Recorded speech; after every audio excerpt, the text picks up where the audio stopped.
Ko, tazameni huyu mwanaume alivyopendeza. Black boy. Wewe mbona umependeza hivyo? Kawaida mama yangu. Umependeza sana. Kama kawaida yangu, si unajua tena. Mimi unanichanganya ujue. Haya, unakwenda wapi? Naenda kwenye seminar.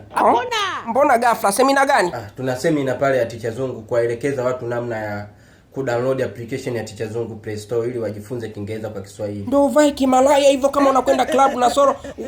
Sasa kwani hapa kuna tatizo gani mamangu? Si seminar tu ya kawaida. Tatizo lipo. Umevaa kimalaya sana, umependa. Message hizo. Na soro message hizo. Message zinaingia kama mvua. Na soro nani anakutumia message mfululizo huyo? Ticha Zungu ukasema hoya wahini kwenye seminar basi. Mate. Ticha Zungu. Hakuna. Lete simu nione.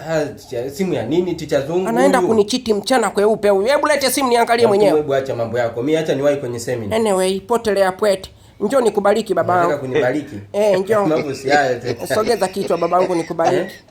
Sogeza kichwa nikuombee. Haya, nibariki mamangu. Haya, sogea. Bariki futa lako. Mungu hawezi kubariki. Shetani urajimu. Rudisha vinyanya mshenzi hapa. Kama nikimjua. Huyo mtumia tantia shoki.